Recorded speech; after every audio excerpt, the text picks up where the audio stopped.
ano nung day ka, di ba kinausap kita on that day na pumirma siya, ikaw ang acting.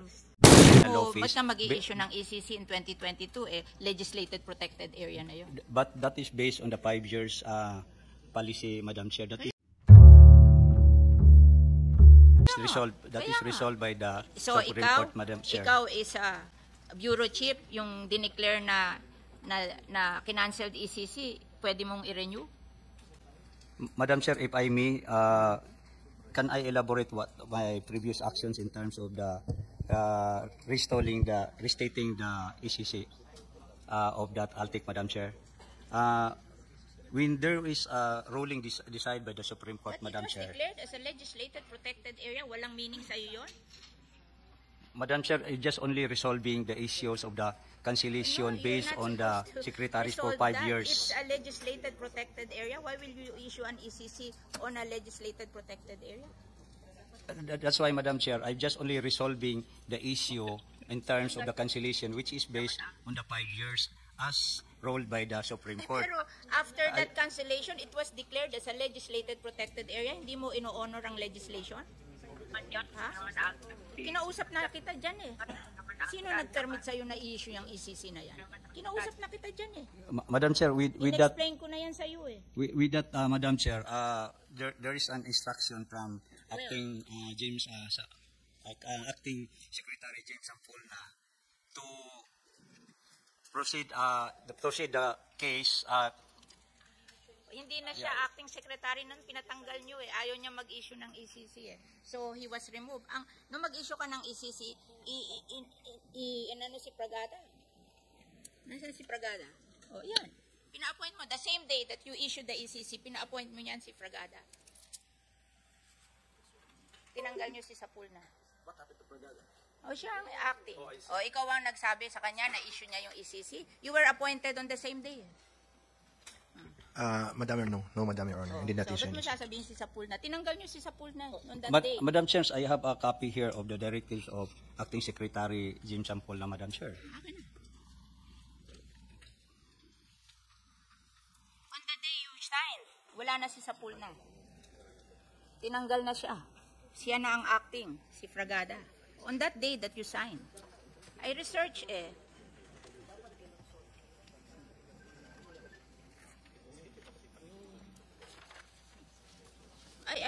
Nung day ka, di ba kinausap kita on that day na pumirma siya, ikaw ang acting, tinanggal si Sapulna.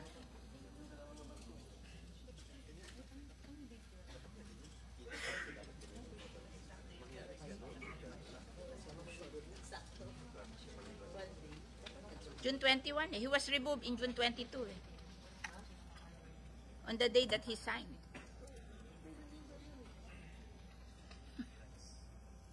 Di ba? He was removed in June 22 on the day that he signed.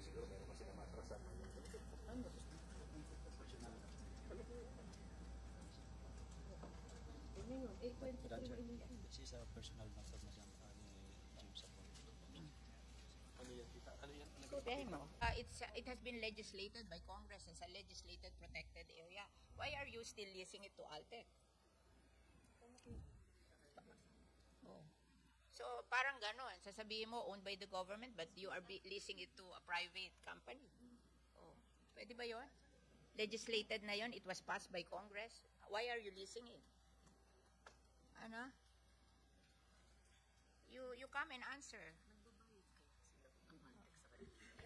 Madam Chair, we believe that under the INAIPAS, contractual arrangements are still allowed, provided that... You can lease it to the government.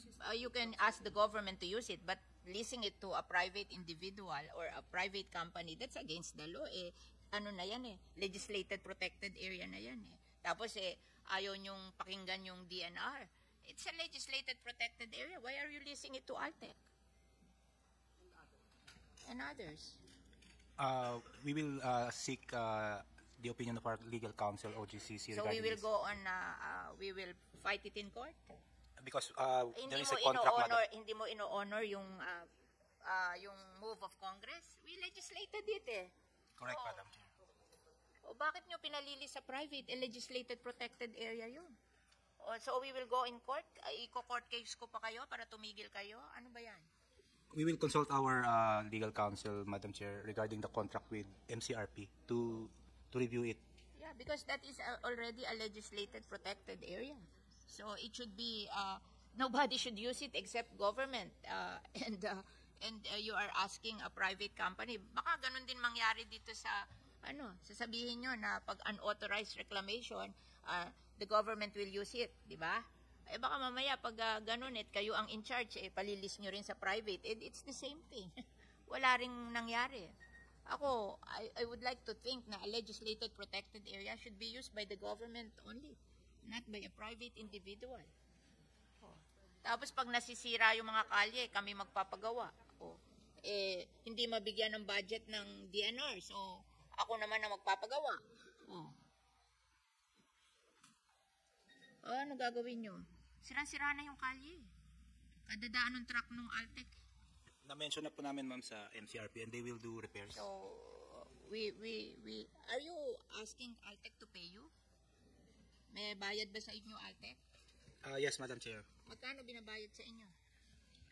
It's based on the provisions of the Public Land Act, 4% Can you give of me the appraised contract? value. And I want to know how much they pay you. We can furnish your office, Madam Chair. And then you better decide on that kasi legislated yun. You should honor the legislation of the act of Congress. Parang baliwala yung act of Congress, di ba? So, ganun din ang mangyayari sa kanila. Ita-take over nyo, tapos palilis nyo sa private. O, kasi ginagawa nyo rin sa amin eh. Ano? May utang sila? Anyway, you provide me a briefer on that. I want to understand that because I cannot understand it anymore. We have legislated it, and now there's a private company operating there and destroying our roads. So, I want to understand it, and I hope that will not happen to Coron also. You know, you are a government-owned corporation. Alam mo, kaya ako pa nagagalit sa inyo. Last time, we bought yung tinayuan namin ng Las Piñas General Hospital. We bought it from you. And I asked the DBM, I gave the budget for that to pay you. Sabi nyo meron nung ano tawag dito, merong COVID-19 gustong-gusto namin gawin na yung hospital Ayaw nyo ipagawa si General Manager Rubiato dahil daw kailangan bayaran muna kayo. Nasa DBM na yung pera government to government lang yun Ayaw pa ipa-start yung hospital dahil daw kailangan makita niya yung pera. Parang hindi ko maintindihan na ang PRA is very concerned about the money that will come also from the government and you are a government. Bakit tayo magtatalo tungkol sa pagbabayad? Meron naman budget na sa DBM yung pagbayad sa inyo. Bakit nagiging very particular kayo about money? It's not your money. It's the money of the government because PRA is a GOCC. Ayaw pa start yung aming hospital until makita yung pera. And then we bought another one of your property na tatayuan ng office ng DPWH. Ayaw din pa start. Government to government yan Bakit nagiging ganun ang attitude ng PRA? I hope you will change your attitude towards government. We are not getting your property. It's the government who's getting your property and we're paying. We're paying. So bakit kami hinihigpitan? We're paying. It's not for us personally. It's for the government.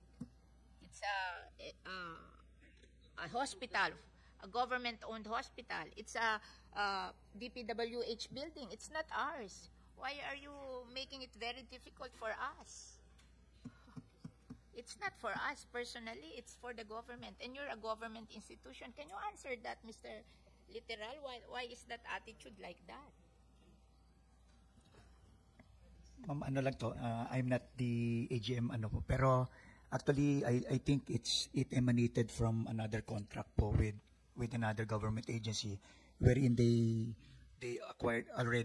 took possession of the property and the payment was not given to PRA. But there's a DBM kasi yung mga ginawa ko may budget I provided the budget and it's part of the budget na and it's with DBM. So it's a matter of DBM giving you the money. Yes, ma'am. Parang And it's for public good, like it's a hospital, and it's a office of the DPWH. So what's the problem? I hope the attitude of PRA will change with regards to government transactions, di ba? Hindi naman for us yan, it's for the government. So I hope you will change your attitude.